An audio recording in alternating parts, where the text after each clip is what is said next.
Bismillah Rahman Rahim. Dear all SESMI members and participants, Assalamu alaikum. Very warm welcome to webinar arranged by Saudi Society for Medical Education Riyadh office. I'm Dr. Shazia Iqbal, chairperson and head of continued professional development activities at Saudi Society for Medical Education. You know, in current era, healthcare system and medical organizations are continuously exposed to change. Medical educators are increasingly expected to manage change such as curriculum transformations and educational reforms. However, leading change can often be very much challenging, and medical educators often lack resources, knowledge, and skills how to implement these changes successfully and how to make these projects and initiatives successful. In achieving any new task, it is important to recognize that organizations don't change. It is change in behavior of individuals, people. So it is very important to know that how to approach and support individuals and organizations through this transformation during educational reforms. This webinar will offer some tips for managing change using some kind of systematic approach to guide the formulation of change management plans. The topic for today's presentation is change management in medical education, and I'm very much honored and delighted to present our distinguished speaker, Professor Abdul Monem Saleh Al-Mardi. Very warm welcome to Prof. Mardi to Cmihe Riyadh office. Professor Abdul Monem Mardi is MBBS PhD. He has certificate of health professional education. He is professor of anatomy and medical education. He's director of education center at Al Marifa University. His career as medical educator started in 2003 with focus on curriculum development and review, faculty development and e-learning. He provides consultation, services, and training in various areas since 15 years in medical education. He's very active member of CPD group of SESMI. And apart from that, he's a wonderful team leader, and we are privileged to work with him, and we are always honored to exchange ideas. He's a very cooperative and supportive person. So I would like to invite Prof. Mardi, and over to you. You can start with your talk. Thank you. Thank you very much, Shazia, for this welcoming introduction. Lengthy one also. Thank you very much. In fact, this topic I have been interested in for quite some time, and I actually supervised a master's degree student in her attempt to study the issue of academic management and leadership. And I would like this webinar to be an interactive one because it's very important that we can share experiences in this field. So I'm going to rush through my presentation. Then I expect people to share their own experiences as far as managing the many changes that were happening in higher education and health professional education in particular. So if I can share my screen now and go through the presentation, then we will give the chance for you to actually share your own experience. My talk, hopefully I can cover it in the time allocated and maybe give some time for you. And so my talk is going to cover the following aspects.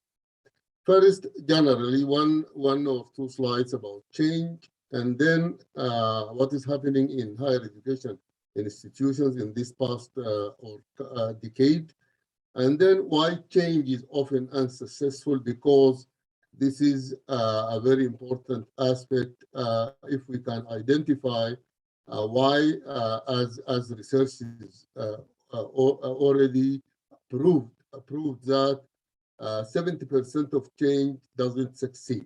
I don't want it fails, but doesn't succeed as is expected.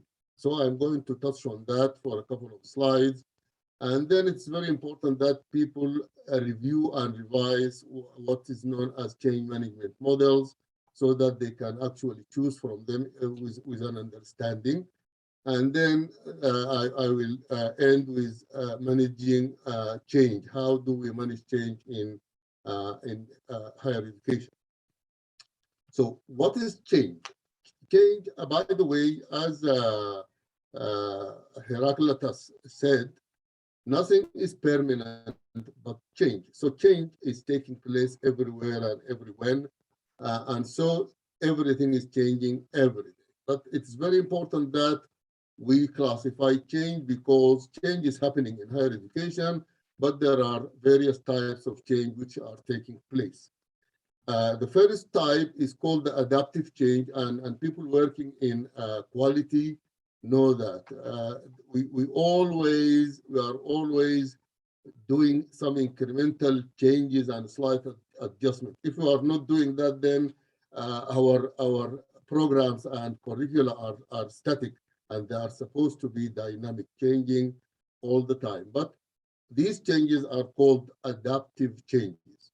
Now, the second one is called transitional change. And second type of change is called transitional change, like the one which happened to us during the COVID-19. We suddenly needed to make some type of change, and that change continued and reinforced and remained for some time. But this type of change is called transitional change. But the one which is currently happening to all of us is transformational change. And this is a large-scale radical initiatives involving multi-vector transformation. So we have three types of change: the adaptive one, the transitional one, and the transformational one. As I mentioned earlier, the adaptive one is part of the quality cycle, and people who work with quality know about that. And the continuous change depends on the Kaizen method rather than the quality cycles or ordinary quality cycle. So we go through continuous improvement changes all the time. This is called adaptive change. While the transitional one is the one you are in a state and then something happens, you need to do a particular change.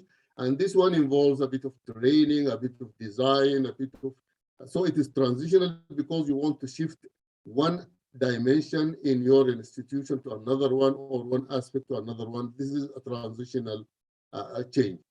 While the one that involves it's multi-dimensional, it is usually large scale.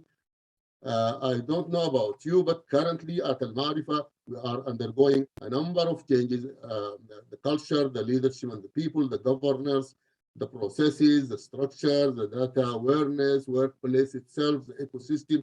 So there are many changes, and they are somewhat large scale radical initiatives involving these multi-vector transformation. This is called transformational change. And this is the one which needs to be very closely managed. And this is the one I'm going to concentrate on because most of us are now undergoing some sort of transformational change. Now, this is generally speaking about change. But in higher education, like other sectors, it's a dynamic field. Higher education, as you all know, you are all educators, it's a dynamic field. It is usually undergoing changes all the time, and these changes are in the form of adaptations to changes in all other sectors in life. So if something changes in the workplace, we need to change. If something in the environment, in the technology, any change, we need to adapt to that change. So higher education are continuously changing to adapt to changes surrounding.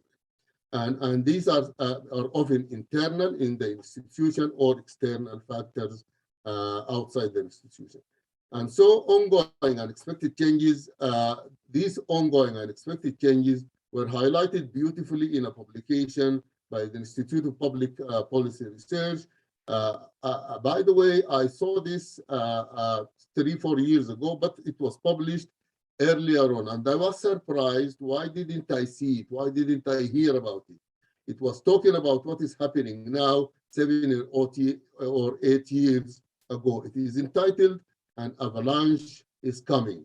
I advise everybody hearing me now, if you didn't see this document. It's available online. It is PDF and other versions. You can download and you can have a look. This an avalanche is coming.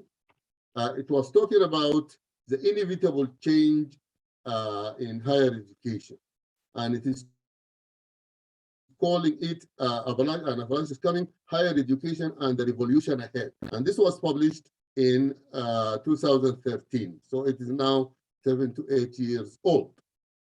And it was called a revolution. And it addressed the factors affecting higher education. He called the chapter Under the Surface. And in that, they spoke about, or they actually studied the global economy and the changes happening to that, and that the global economy is suffering, and how that will affect higher education, and so on. The cost of higher education, the value of degrees are falling, the content is ubiquitous, the competition is heating up. So they addressed the factors and they addressed the components of the successful 20th century university. They talked about the outputs, the people, the programs, the experience, and bundling all the new competition, the competitions in addressing the research, the degrees, etc.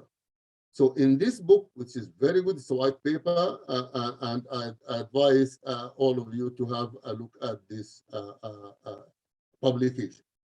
Now, in that publication, the change factors were highlighted very beautifully, but I am listing them here just to share with you the summary of what they got out from their research. The first change factor, they called it the learners. The learners of today are the millennials, and these millennials are different. So we need to take that into consideration. They learn differently. They think differently. They live differently. We need to take that into consideration. Then the world economic status is also affecting higher education in many ways. The work environment is changing. People now are using things. We need to graduate them for that. So employability is a very important factor, and we need to continuously change to adapt to the changing work environment with new jobs, with some jobs disappearing and some jobs appearing and being more needed. There are new technologies used in education. There are always new regulations and legislations. So these factors affect the following aspects in education. Curricula and courses need to be changed to adapt to these changes. The modes of delivery, the way we teach, the way our students learn needs to be changed to adapt to this. And then the strategies and approaches, we use them in these different modes of delivery. And when I talk about modes of delivery, I mean the face-to-face, the blended, the flexi learning, the continuous education modes. So the different modes of delivery, in those different deliveries, we use different educational strategies and approaches. Now, the technologies and how to actually utilize them and how to convince, how to, this technology adoption thing, it has got its own hurdles and its own benefits. The governance approaches are changing. How do we govern? How do we manage educational institutions? Is changing. Also, the research and knowledge generation and its role in educational higher education institutions is also undergoing change. And then the compliance with new standards and legislation, including the issues of standardization, quality, and accreditation. We need to comply with all these standards sprouting here and there. And so, since we need to change all these things, it means this is transformational change.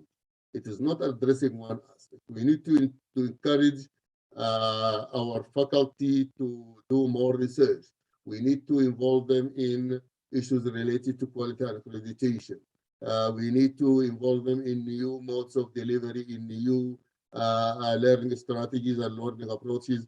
So what is happening to us all is now transformational change. And if it is not managed closely, then it usually does not succeed as it is required and expected.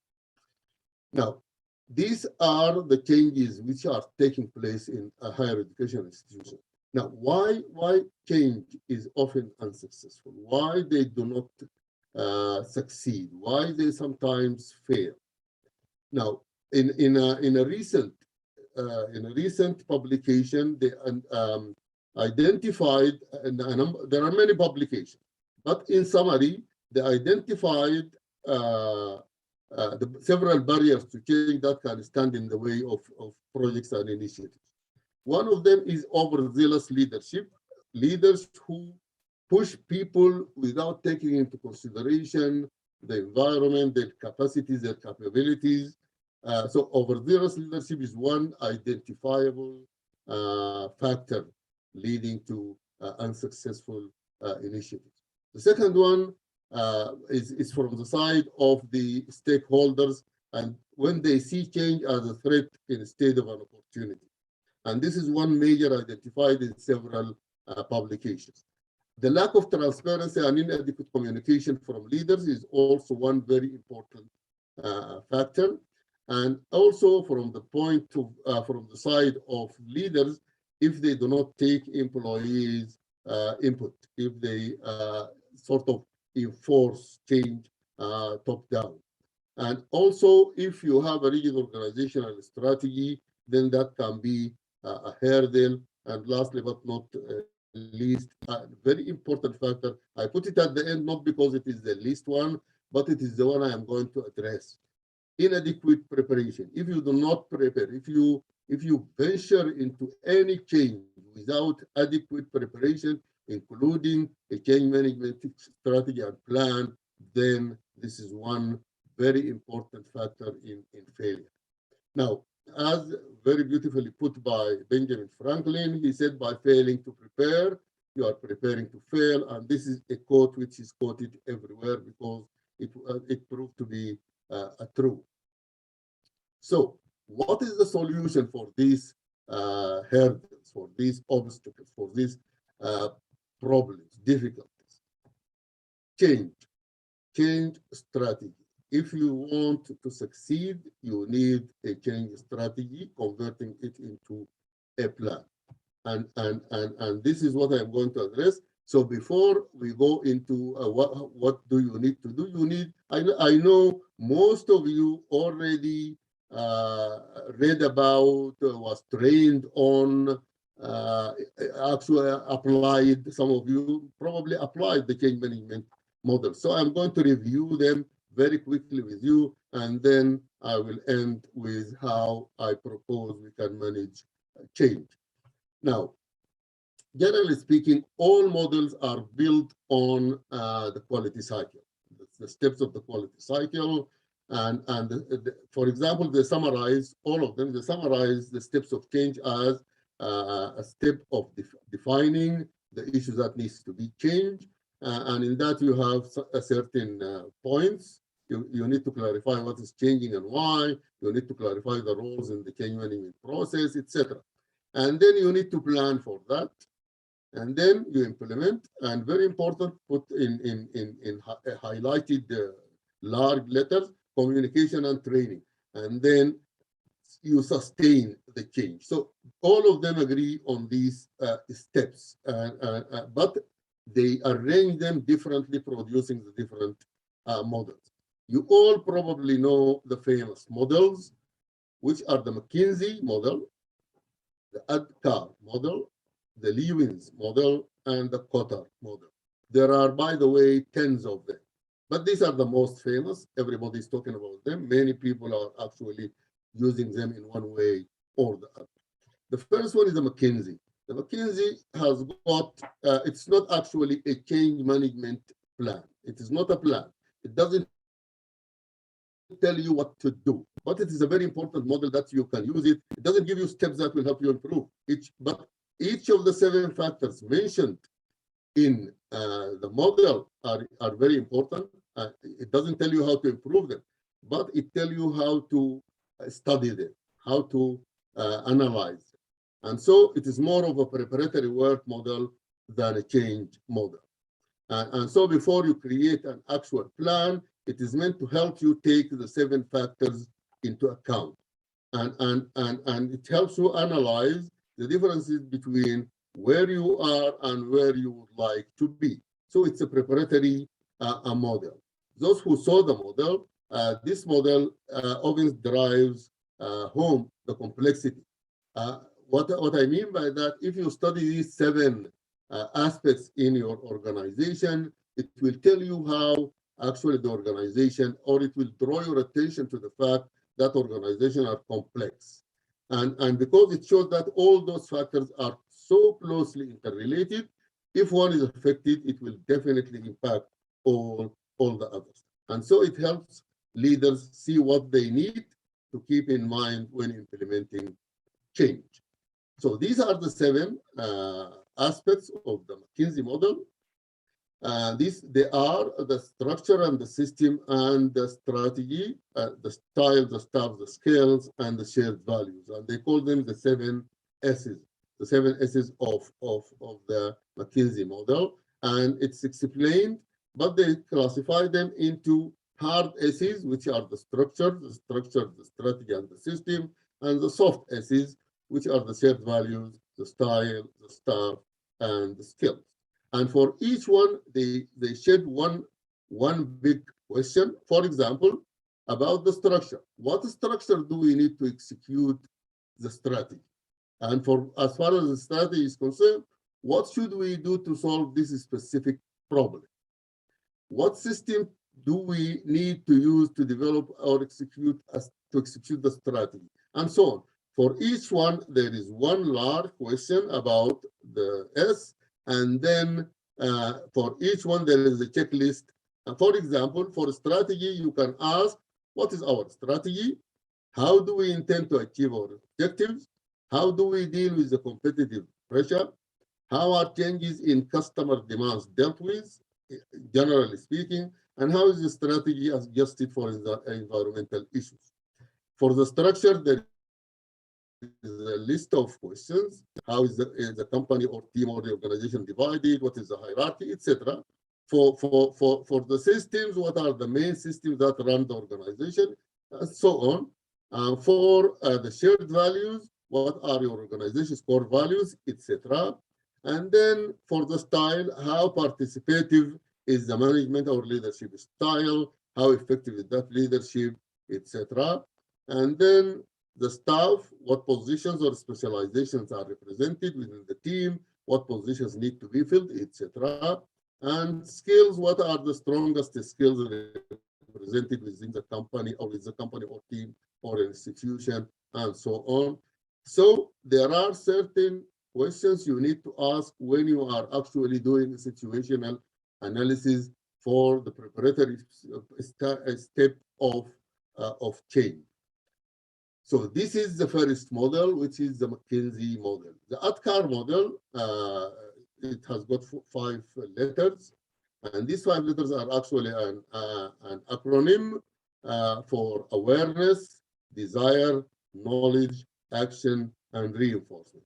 And as you can see, these are different from the McKinsey S's because they are sequential steps.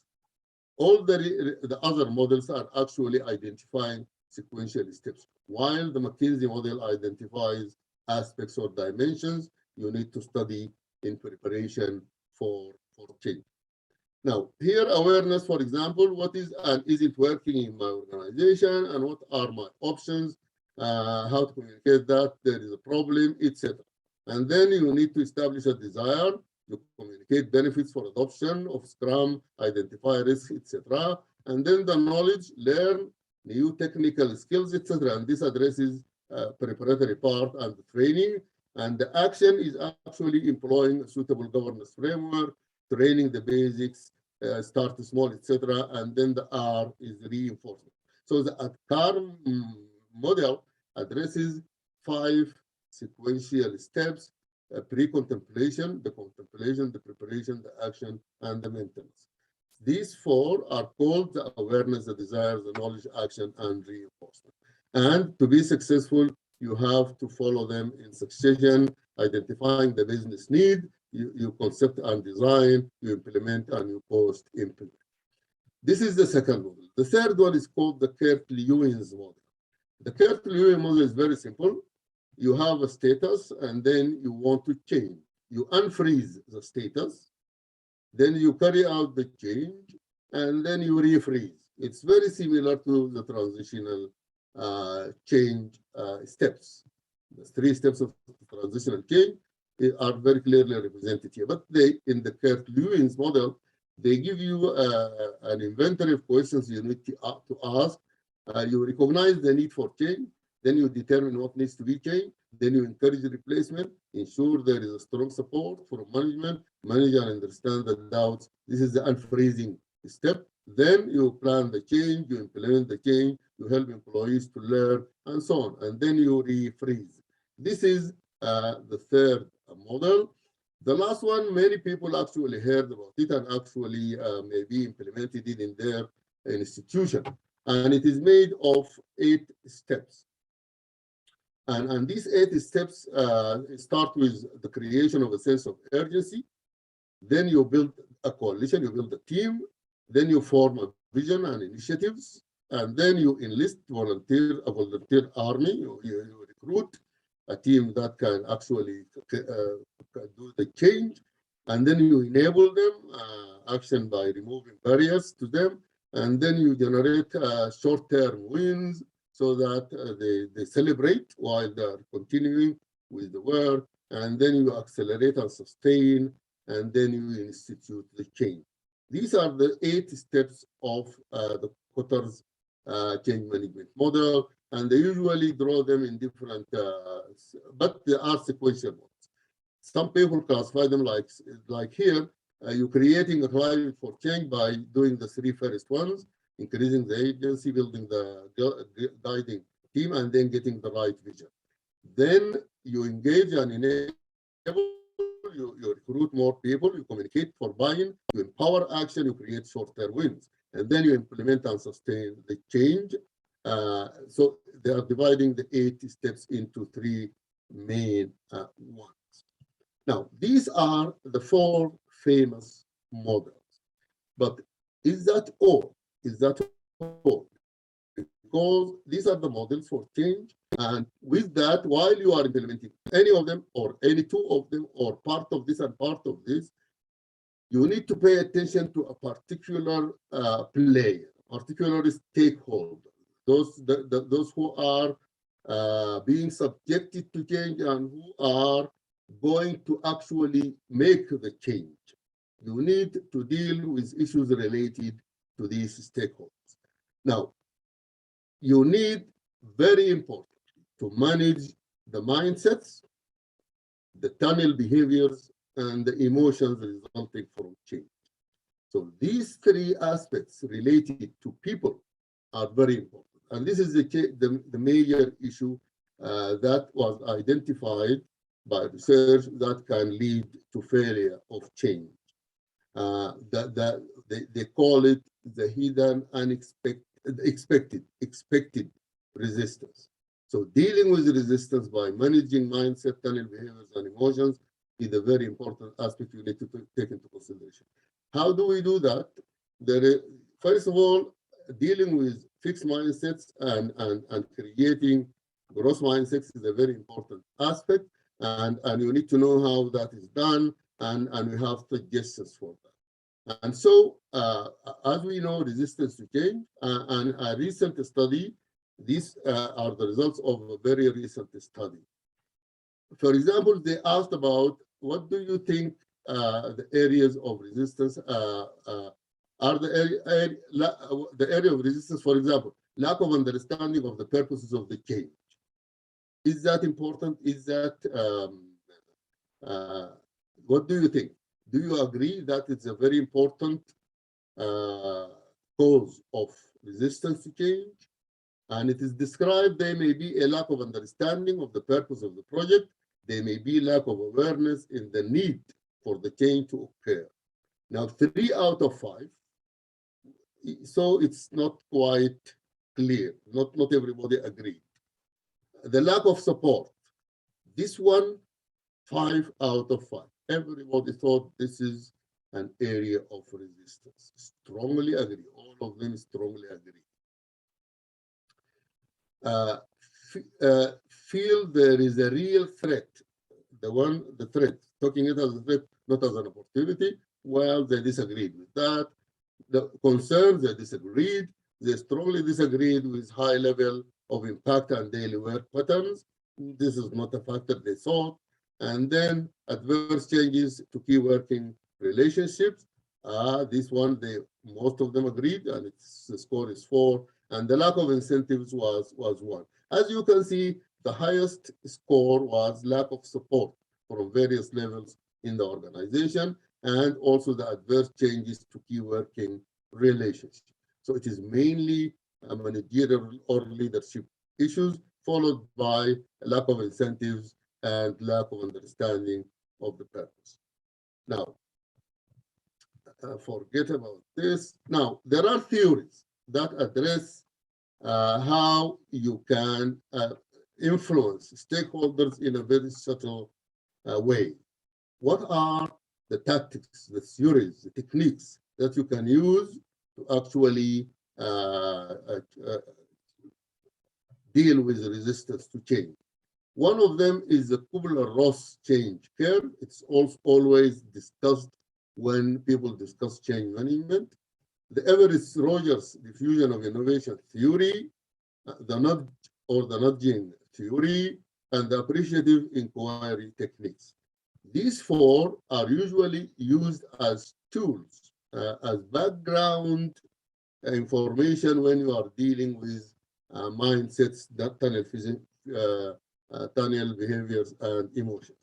Now, the Kubler-Ross was described by Elizabeth Kubler-Ross, and it was actually dealing with grief. But it was applied to change, and it proved to be the same thing. So people subjected to change in the organizational environment, at the beginning, they feel a shock, they are surprised, and then they go into a state of denial, disbelief, and then they become frustrated, and then they go into depression, and then they start to experiment, and then they decide, and then they integrate. So the Kubler-Ross change, it was studied several times in the healthcare environment, the grief response, when patients are given bad news, if you tell them that they have cancer, they go into these steps and they accept at the end. So this change curve of Kubler-Ross needs to be taken into consideration, because you need to deal with each step in the way. When they are shocked, what do you need to do? And when they are in denial, what do you need to do? And so on. So you need to consider that during the implementation of change. The second one is the diffusion of innovation. Everett Rogers wrote a book, and then if you go through the Everett Rogers theory, published in 1962, you know that people react to change differently. And this is what he studied, and this is what he reported. And ever since 1962, it was tested by many researchers, and it was proved to be right.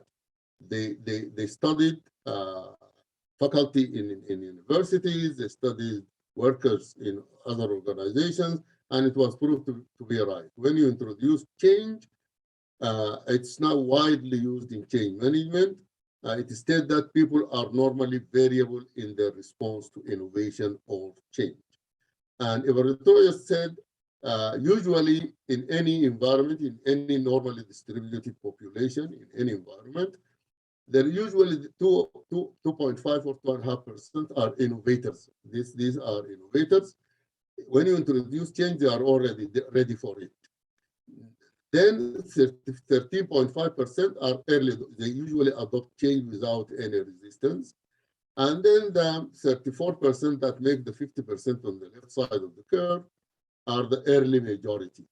Then you have a late majority. These they come on board, but with a little bit of delay. And then 15% of the other side, these are called the laggards. It's not only they resist, they actually spread a negative vibe into the environment. So these ones who refuse everything, they say no, no technology, no wheels here, nothing, they resist change, and they actually entice others to resist it. And so this is, they call them other names for them, the enthusiasts, the visionaries, the pragmatists, the conservatives, and the skeptics. And this is the type of questions the enthusiasts ask. I have to be the first to try this.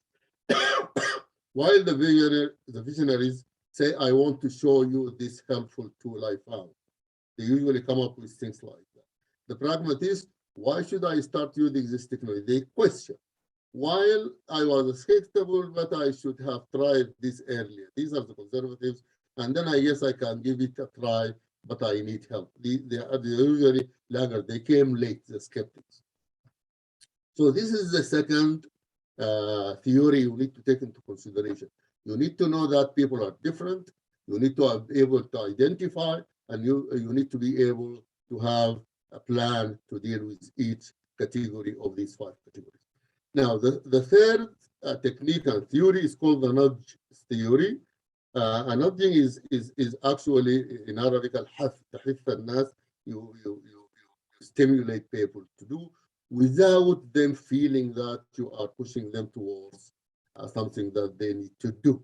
So the nudge tool is a positive reinforcement and indirect suggestions to achieve non-forced compliance. And so to influence the motives, incentives, and decision-making of groups and individuals in a subtle way, and it was claimed to be as effective, if not more effective, than direct instruction, legislation, or enforcement. And it has got 7 steps, processed, developed, and tested. These are the 7 steps. You can look them up anytime, but it is called the nudge theory, and it is used for sudden subtle positive reinforcement. اسمها بالعربي الحث والكتابة اللي اسمه the nudge.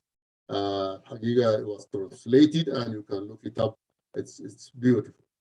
Now, the fourth one is called the appreciative inquiry technique. And now, this appreciative inquiry, it was developed very long time ago, and people tested it and wrote a lot about it. And this appreciative, it's a way to engage groups of people in self-determined change. You don't tell them that you need to change, but you engage them in evaluative activities, and you appreciate the positive things they come up with, and then they will identify the gaps that need to be filled. So you lead them into identifying and dealing with by actually encouraging and appreciating the good things that you do. So you start with positive questions, because positive questions enact positive change. These are the core principles. And that it's constructionist. That words create worlds, and it is poetic. Life is expressed through a story, and it has got simultaneity. So inquiry creates change, and it is anticipatory.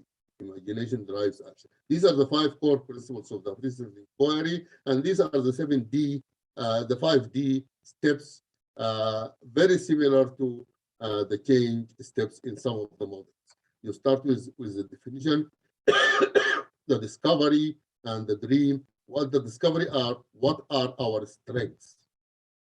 Then the dream or the vision, what would work well in the future? And then you design what action do we need to take, and then to deploy. We are taking that action. So the appreciative inquiry has got its steps of its own, the 5, and all start with the D. Here, they are just the destiny.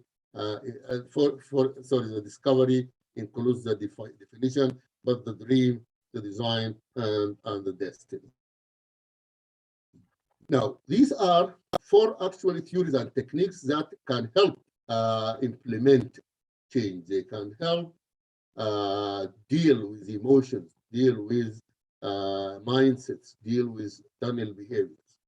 And the four I mentioned earlier are the models of change. So we have four models of change, and we have four other issues we need to take into consideration when we implement change. Now, how do we choose a model? What change model is the best? There is nothing called the best. It depends on the size and nature of the institution, the maturation of the institution.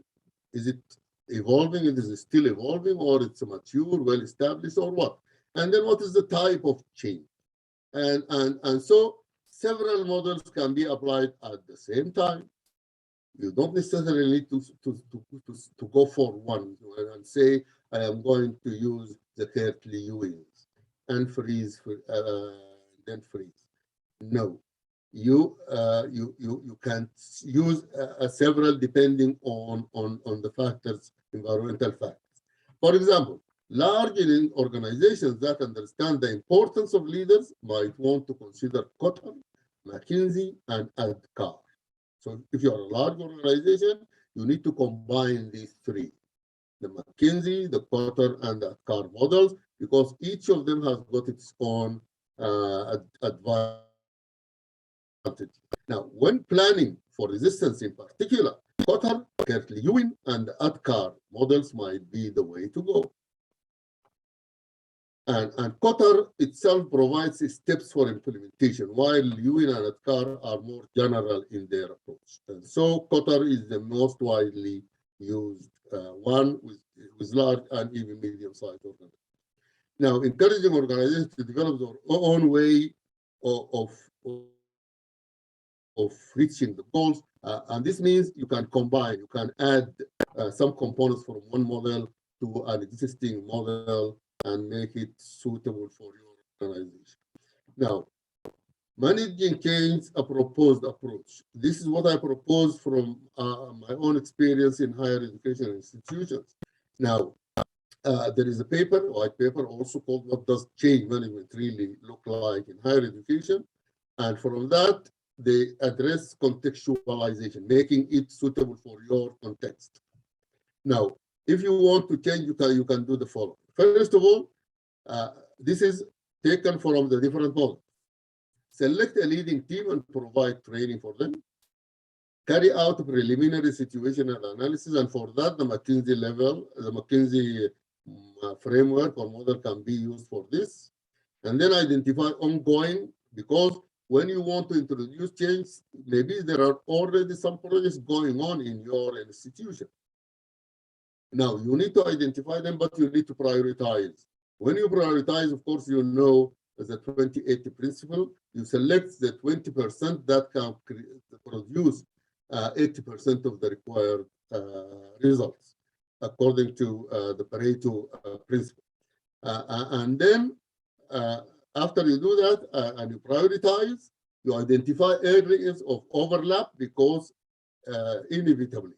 For example, now we are going through accreditation, and we are already establishing a culture of quality.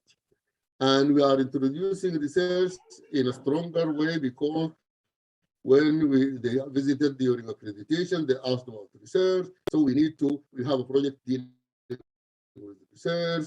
And for the sake of accreditation and quality improvement, we need to review our curriculum. So the curriculum is being changed, the culture, the quality culture is being established, the research culture is being established, and so on. So there could be many projects. You need to identify how do they overlap, and then you ensure that each project has got a manager, and select a model or models which are most suitable to their institution.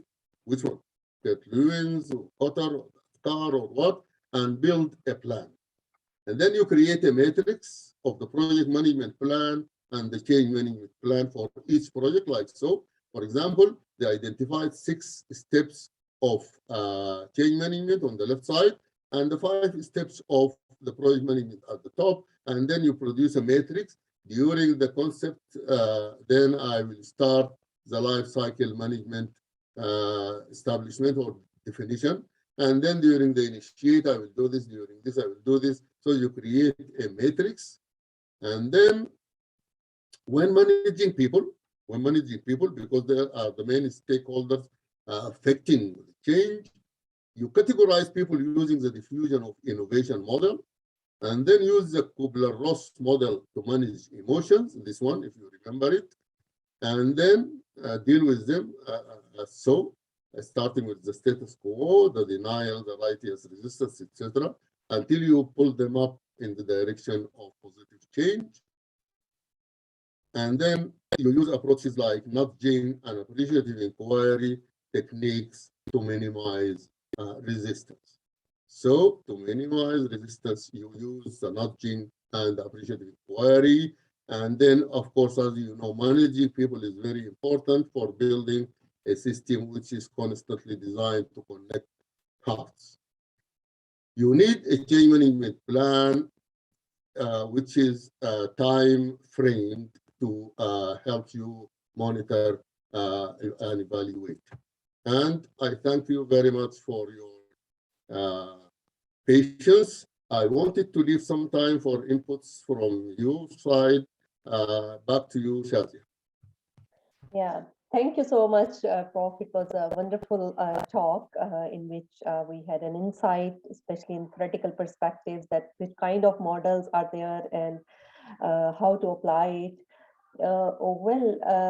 Practically, if we see, recently we, at our institutional level, we went through a lot of changes, and that change, which we felt as faculty members, was very much rapid changes occurring.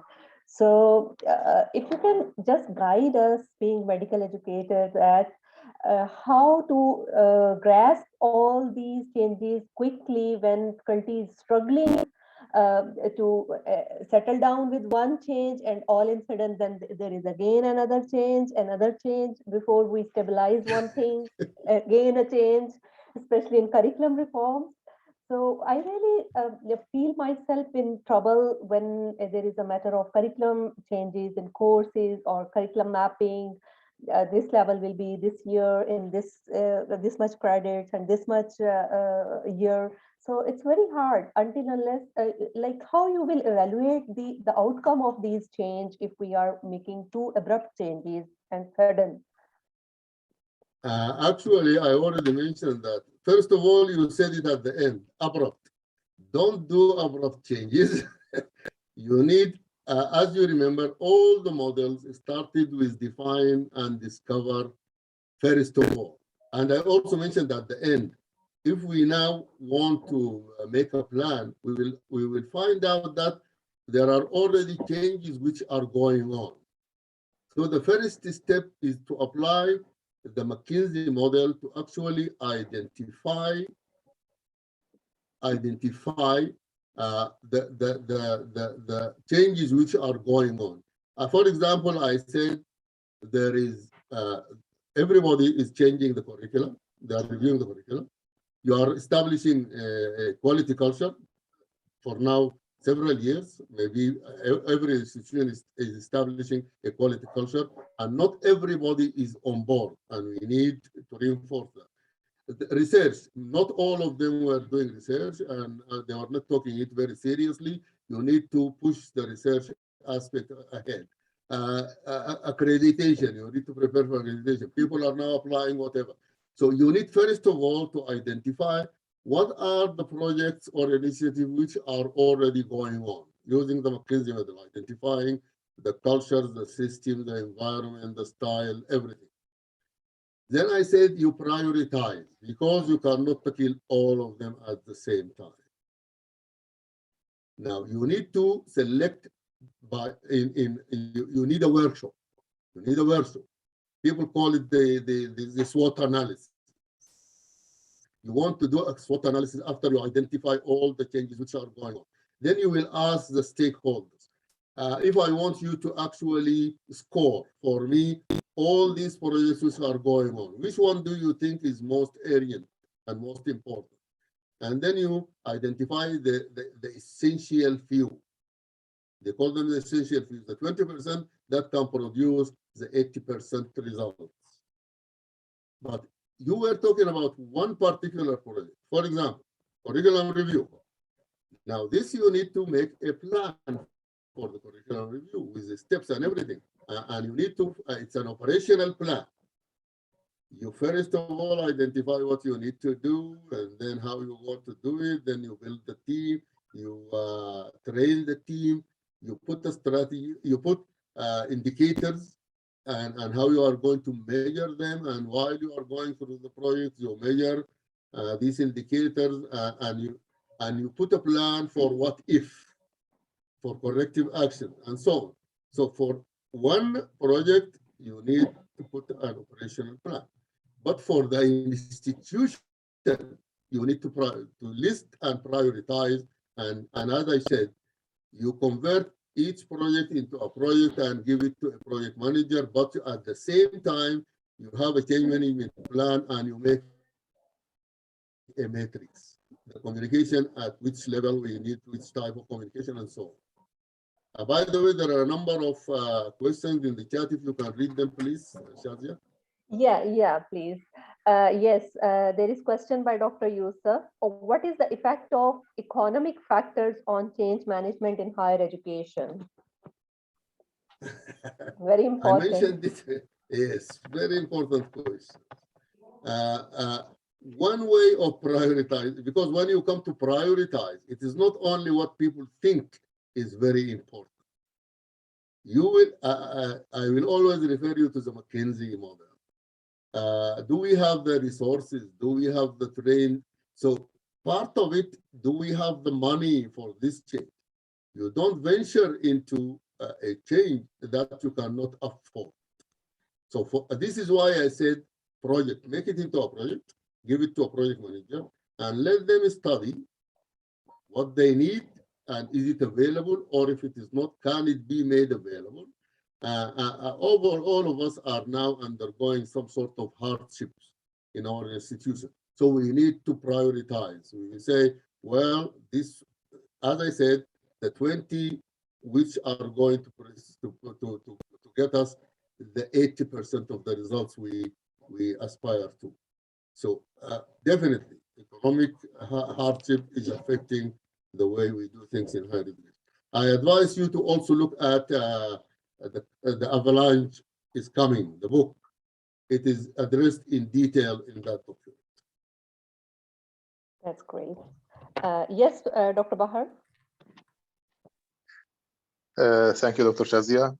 Thank you very much, Dr. Prof. Mardi, for this actually new presentation for most of us.